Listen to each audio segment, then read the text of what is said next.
Welcome to Faith and Labor, which is a podcast video series exploring the history of Catholic social teachings and how it can be used to bridge divisions and guide humanity to solve the great challenges facing the working class.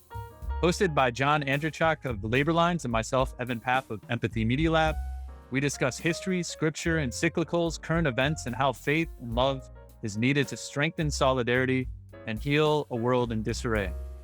For episode 5, we will discuss economic justice for all, which is the pastoral letter promulgated by the United States Conference of Catholic Bishops in 1986. And we're also going to be talking about an article John brought up on America's child care crisis and Catholic social teaching from American Magazine. But John, it's been a little while. How are you doing? Great, and honored to be here. Thank you, Evan. So, right, just kind of a point out there for people listening. We spoke in the past what encyclical was, to cycle, to send out, but those are issued by the Pope, the vicar of Christ on earth, as the church considers the man in position. This is a pastoral letter, again, by United States Conference of Catholic Bishops. It still carries a lot of weight, but it is different. And it's the first one we're covering. Before all the others, the first 4 episodes have been encyclical. So again, right, 1986, during the era of Reaganism, when neoliberalism was being established worldwide, obviously. And so the bishops write here under their heading, why did we write this? They said they seek not to make political or ideological point, but to lift up the human and ethical dimensions of economic life, as best too often ignored in public discussion. And the role of the church, and I think the role we like to play here, in all honesty, is we should be demanding that moral and ethical considerations enter into the discussion of public policy, but certainly economic policy, because we're talking about labor and the workplace in these pieces we put together. I did a little bit of research on the United States Conference of Catholic Bishops, and I understand it took its present form in 2001 from the consolidation of the National Conference of Catholic Bishops and the United States Catholic Conference. And so it's a USCCB, and it traces its origin to the National Catholic War Council, which was founded in 1917 to help administer to Catholic soldiers during World War I. And it's broken up into 15 regions, and they're geographically based around the United States. And the budget for 2018 was $200 million US dollars, and most of it's raised through national collections, government grants, and different assessments as well. And this is one of the most progressive documents I've ever read in any religion. And it's in 1986. And I'm just wondering, what has happened? It's 34 years. Right. And I'm really excited to get into this text. Right. So with that, though, I went through some of this, and the pastoral letter starts with, as all of the encyclicals we talked about, is the foundation of Christianity and Catholicism, that in each of us is Christ. And so the fundamental humanity is that the sacredness of the human being. And in here, we're talking about the economic system this country had then and then has now, where I was going to see that. The workplace, the impact, and it's very, very inclusive. As you say, it's an incredible document. It covers immigration, migrants, treatment of migrants, internationalism. It calls on unions to establish true international cooperation among workers, which brings to me mind Pope Francis when he says unions only fulfill half their mission when they serve their members. The other half is to serve those who have not yet been organized.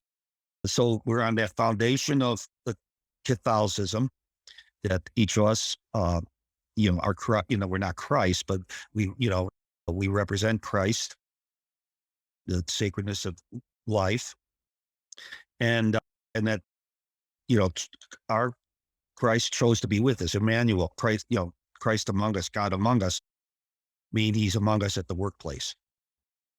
So to follow up with what you just said, number 8, paragraph 8, it says, at As Catholics, we are heirs of a long tradition of thought and action on the moral dimensions of economic activity.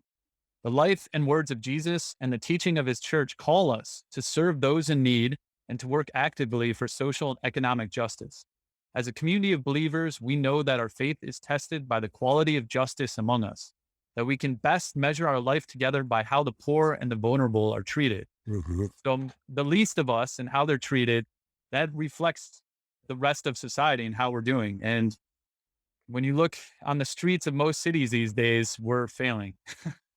Well, and we look at the streets and in the families and the social institutions, um, and in the gospel, we believe those are Christ's words in Matthew 25. How you treat the least among us, and teacher would or you fed me, you clothed me, you visited me in jail when I was thirsty, you gave me drink. When did we do this for you, teacher? When you did it for the least among us, you did it for me. It calls for in one part, it talks about the Catholic teaching judged by the Son of Man, again, Matthew 25, and that the judgment, those that how you treat your brothers are not judged according to works of charity. So um, I find this very important, Evan, that we don't go down that path where, and some, I will give credit to some who earnestly believe that, but I also believe it's a dodge by others that we could deal with all these dilemmas through charity, or what's really become the stalking horse in society for the last, well, number of years with the growth of the extreme wealth is, oh, we just rely on the philanthropy of certain individuals, the Gates, the Bezos, at all, right? And the church calls for that not to be the case. The quest for economic and social justice will always combine hope and realism. And what comes to mind for me then is when we're talking about economic justice for all, and the church talks about subsidiarity, where we approach a social problem at the lowest level of social entities, lowest level of government that can effectively deal with it. We have to be realistic. Again, we're not going to deal with the need, the human right for health care at a county level. You're not going to deal with it at a state level. And so it just, excuse me, yes, it has to be realistic, and not get behind some falsity. Oh, we just could rely on charity or small government action. So, in 86 paragraph, the gospel of Christ proclaims that God's love is stronger than all these forms of diminishment. But then it really does talk about the material reality that we are going to be measured on. The material deprivation seriously compounds such suffering of the spirit and heart. And it goes on to say, deprivation and powerlessness of the poor wounds the whole community. The extent of their suffering is a measure of how far we are from being a true community of persons. These wounds will be healed only by greater solidarity with the poor and among the poor themselves. So, as I always understood the teachings of Jesus Christ, was talking about how we treat each other and the least among us. And I just love the fact that it, with a laser focus, has gone to focus on this aspect of our community. Absolutely. And I'll get into this when I speak about that. I get into that article from America, the Jesuit magazine, the impact of the economics on what so many people pay lip service to, family values, and the impact on the standards of those families, the creation of despair when you lose hope now only for yourself or your family, or as this article states from studies, they give up on a family. They just can't afford a kid. A country that beats its chest and says, our family values is so fundamental. Yet under current conditions, the number one reason people don't have children. No, I shouldn't say number one reason, but a major reason people do not have children is, or more children than they wish, is because of economics. Absolutely. And in paragraph 136, they state it very clearly: full employment is the foundation of a just economy. Right. And this concept of full employment that I've done a lot of research on under the New Deal, and we've been in this current ideology that says it's okay to have 5, 6, 7% unemployment, that it's just natural slack that you're going to have in the system. But the actual reality to have a just economy, a just nation state, is that everyone needs to have a job. And it goes into, it's not just reducing unemployment, because they state at this time in 1986 that 6 to 7% unemployment is neither inevitable nor acceptable. And in 156 paragraph, the general or macroeconomic policies of the federal government are essential tools for encouraging the steady economic growth that produces more and better jobs in the economy. We recommend that the fiscal and monetary policies of the nation, such as federal spending, tax, and interest rate policies, should be coordinated so as to achieve the goal of full employment.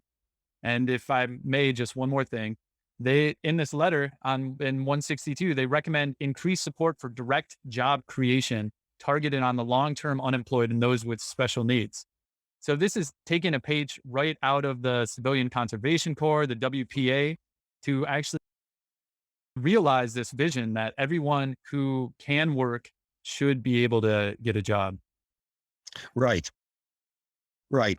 And then we see, though it's not addressed as that, we see that, well, not under the infrastructure bill per se, but under the budget resolution that's also termed Build Back Better, both are languishing in our,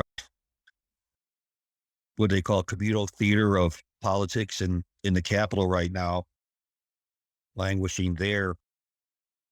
And we'll see. I mean, it's gonna be a very big tell, in my opinion, what comes out of this, because as I've said before, the clock is ticking to get a vast majority or substantial number of Americans to believe that they have an equitable piece in the economy, or Absolutely. we're going down the road that we've seen elsewhere in other parts of the world, and we know how catastrophic it can be.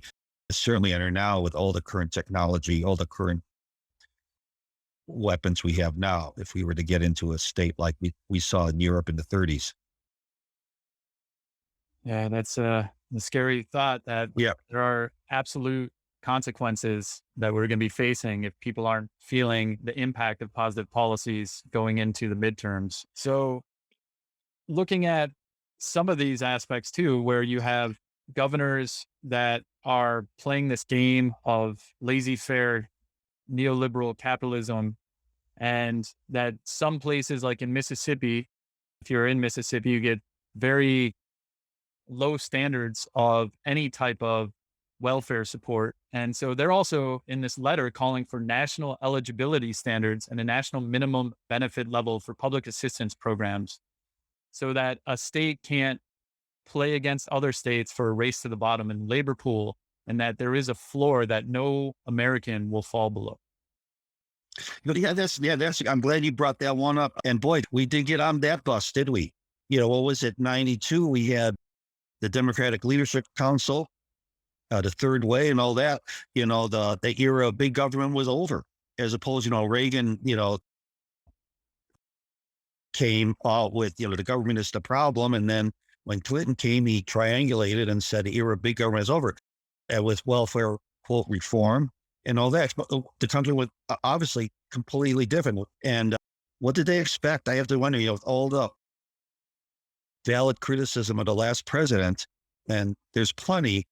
Sometimes I would just love to get those policy wonks in a room. It's like, well, what did you expect when you pulled the rug out on all these families, all these communities, all these states, with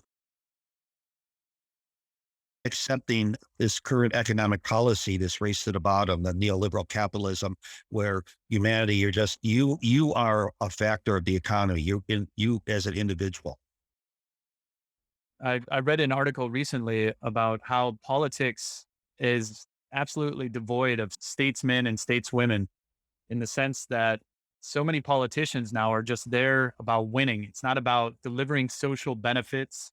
It's not actually about achieving material benefits for people. It's about how you triangulate, how you can get the money, get the information to the people. And it's just about winning elections and whatever it takes to win election. And it doesn't even matter if you're delivering the goods or not, or what is the point of getting in there. It just advance your ego and to try to rise up into this Babylonian system and just get the most sought after seat of power to not use it for good.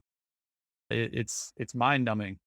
And getting back to this document is that they also are looking at progressive taxation too. And they're really saying that those who have more should be expected to pay more. And they even go into at this point within agricultural consolidation, well, in paragraph 244, where they say, we favor reform of tax policies, which now encourage the growth of large farms, attract investments into agriculture by non-farmers seeking tax shelters, and inequitably benefit large and well-financed farming operations. Lower tax rates on capital gains have stimulated farm expansion and larger investments in energy-intensive equipment and technologies as substitutes for labor. And changes in estate tax laws have consistently favored the larger estates. All of these results have demonstrated that reassessment of these and similar tax provisions is needed. And so, moreover, to support a progressive land tax on farm acreage to discourage the accumulation of excessively large holdings. I mean, I hear this and I'm so puzzled because this is happening in the 80s and they are presenting themselves as the moral ethical center of religious thinking in the United States. And of course, the Democrats abandoned their New Deal roots to become New Democrats in a form of Reaganism. And then under Clinton and Obama even bragged that he's a Reagan Republican. So it's just, we've gone so far right and the system's breaking down right now. And I think we can bring it back if we recenter our politics into delivering material benefits for those least among us, so we can develop this community of in a just economy. COVID just laid bare the fact that the house was on sand, be it healthcare, particularly healthcare, and in my opinion, the education system, the K through 12. When they went to distance learning, in my opinion, we just should have spent whatever billions it would have taken to safely keep the kids in school. Because the pressure on, if you were a central worker at a gas station at $8 an hour and now you lost that place for your kid to be, you can't be home working within the school. And that effect, as I mentioned, just my short time working as a substitute paraeducator, you truly see the impact. These kids are coming in, don't even know how to hold a crayon. And all the bean counters that have been trying to say, oh, we can just stretch the supply chain so thinly and so that we can have just-in-time services, Right. whether it be hospitals or logistical supply chains, or even, oh, you don't need that many teachers and nurses in school, Right. things like that. So the smallest little disruption can have cataclysmic consequences for everyone in the system based on this neoliberal adoption that so many people in the last 40 years in leadership in both parties have adopted. And now the chickens are coming home to roost. And in paragraph 318, they talk about a national economic policy. And that concept of a national economic policy, I've never seen in my lifetime. There's a bunch of it. It's just broken little pieces here and there. Let's all try to get our little legislation amendment in there. But a national coherent policy that talks about everything from energy, food, water, infrastructure, transportation, communication, healthcare, education. And so in paragraph 318, here it is. In an advanced industrial economy like ours, all parts of society, including government, must cooperate in forming national economic policies. And that includes taxation, monetary policy, high levels of government spending, and many other forms of government regulation. And a modern economy without government interventions of this sort is inconceivable. Yet here we are, right? Right. Yeah. No, it's right. Inconceivable, but yeah, it's kind of like sci-fi. Yeah, we couldn't conceive of the aliens landing, but then they show up, right, in the movie. Like the War of the Worlds, and there was people again. The church spoke up. The church played its role there. Again, a highly progressive document, even, and we were even using the term progressive back then, which is kind of interesting. But it based on, again, it's all based on, it's like a tree, if you will, and the roots of the tree is again the church's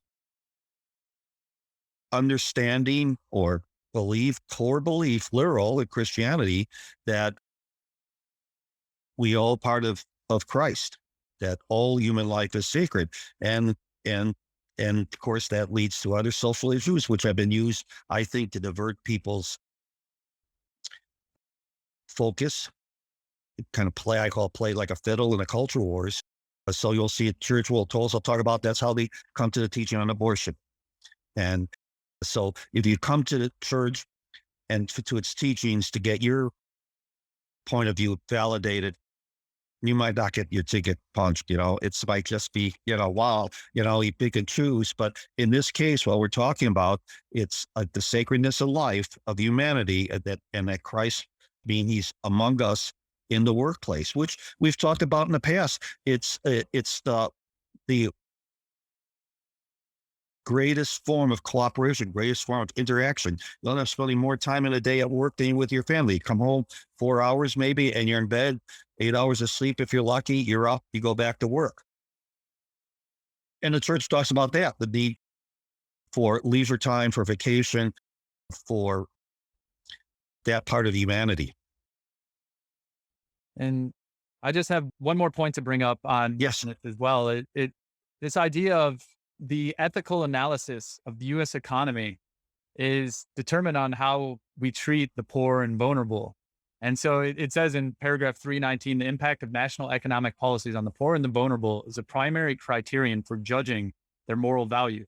National economic policies that contribute to building a true commonwealth should reflect this by standing firmly for the rights of those who fall through the cracks of our economy, the poor, the unemployed, the homeless, the displaced. And being a citizen of this land means sharing in the responsibility for shaping and implementing such policies. And that is my takeaway. Currently, I think you and I have come together to address these things, that we are failing under these criteria. And we're going to continue doing our part and doing the best we can to try to change the direction. Right. And again, not only those who fall through the cracks as families and individuals, but communities and states. Because in my lifetime, at 66, with the trade agreements where neoliberal capitalism, one of its three legs, in my opinion, globalism, devastated complete states. So where do we come up with even the term, the Rust Belt? Oh, and you and I are both familiar with that part of the world, from our family background. For anyone who does read this in the future as well, they do focus a lot on the role of everyone in the world and the international policies that we should be adopting, and asking ourselves one single question: how does our economic system affect the lives of people, all people? And it goes into even third world debt and famine and starvation, rising military expenditures is all going to have consequences in the future of everyone living in this planet. So with that, John, America's child care crisis and Catholic social teaching, do you want to talk a little bit about why you wanted to focus on this article? Well, yeah, I began with, I was looking at the budget resolution, which is like, it's not a bill. So it hasn't even gone that far, but it's most people refer to it almost as a bill. And the Biden administration gave it the term to build back better. My question is, it says that the child care portion of this agenda conflict to a degree with the church's teaching on work and labor, because does it truly support the understanding of the church that the family is the basic unit of society, and from that everything else develops?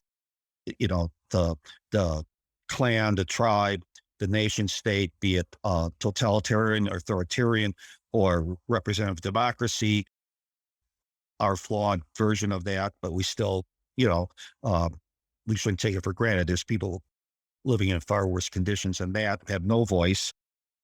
Sometimes it's just apathy that gets us here. So, but then I found an article in the October issue of America. It's a Jesuit magazine on culture and politics, always controversial then, and they do a very good job of presenting a lot of different sides on all things. So I came across this article, and like I mentioned earlier, the America's Child Care Crisis and Catholic Social Teaching. It's by Assistant Professor of Theology Katie Ward at the Jesuit Marquette University in Milwaukee, Wisconsin. And she does mention that both in the budget resolution under Biden and proposals by Mitt Romney, that there is some payments, literally some financial support for families if they provide childcare in home, if they do it themselves. But the question will be, for low income or people in stress, will that still be enough to allow one of the parents to provide that early child upbringing at their home? And again, the church's teaching is, and I don't think it stresses as much, but certainly going back earlier, the church's teaching is that typically that would be the mother's role. But I would call that a deal breaker, because times change. And the bishops in '86 called that we have to look upon things with realism, and it's certain social conditions we're not going to change, but we can improve. So a stay-at-home and working parents should earn the same under both those plans in Romney and Biden. And we have to understand, we have to look at child care, child rearing pumps an unmeasured amount of economic support to the system. And the system, of course, looks upon it as providing ideal workers, but the Catholic social teaching, the Catholic teaching, obviously, would never look upon raising children to be another cog in a wheel. And in this article, there's this great tension between this ideal worker versus what Catholic social teaching is Yes. all about. And let me read really quickly. For far too long, employers in the United States have expected every worker to fit the mold of an ideal worker, and workers have tried their best to meet these impossible standards. Yet the ideal worker cannot be further from the view of working humans found in Catholic anthropology. And it goes on saying Catholics believe that needing care is part of every human life, and all of society is responsible for making sure vulnerable people are cared for. And living for and with others can be challenging, but is one of the best and most precious things we can do. And for many people, raising children will be a major way they live out the human calling. Mm-hmm. So you bring it back to the fact that we're in an economic system that has a downward pressure of being able to create families formation, because everyone is so in debt and so living in economic precariousness. And yet some of the greatest callings of people is to have the family cycle of having children and watching them grow and nurturing them. And we have this opportunity right now to pass this historic act to help with childcare. And hopefully we gotta put our hopes in it and our prayers, but we also have to be pushing our politicians to do more. Right. And I'm glad you brought that up, the idea that the ideal worker. Yeah, it makes me think of going all the way back to the '60s. Mario Savio, the free speech movement, the cogs in the wheel speech, famous. That at some point all we can do is throw ourselves upon the cogs of the wheel. Well, neoliberalism made us the cogs in the wheel. We got to throw ourselves upon ourselves. But the church's teachings are the family are the basic unit of society. That the view of the family, not the individual, is the basic unit of society, is not just a call for families to receive support. That makes a deeper claim about human nature. Humans are by nature vulnerable and relational, and the family is the most often the place we're allowed to be both of those things. Since our culture highly prizes economic self-sufficiency and family privacy, it might be strange to Americans to think about public policy supporting parents raising children, but makes sense from a Catholic understanding of humans and the world. The view that the family, not the individual, is the basic unit of society is not just a call for families to receive support. It's a deeper claim about human nature. humans are by nature vulnerable in relationships. Like I said, this article, it talks about studies that show economic pressures is one of the leading reasons families either don't have children or have less children than they wish. Again, we could be one or the other, but we can't be both. We could be this country of Judeo-Christian values, or we could be one that just looks upon the people again as the ideal worker, one that fits into the system. All right. Well, on that, thank you for watching episode 5 of Faith and Labor. We'd love to hear your feedback, ideas, and suggested guests for future shows as we seek to promote what Pope Francis described in Fratelli Tutti, a more just and fraternal world where love shatters the chains that keeps us isolated and separate. In their place, it builds bridges. Thanks, John. Thank you, Evan. God bless you.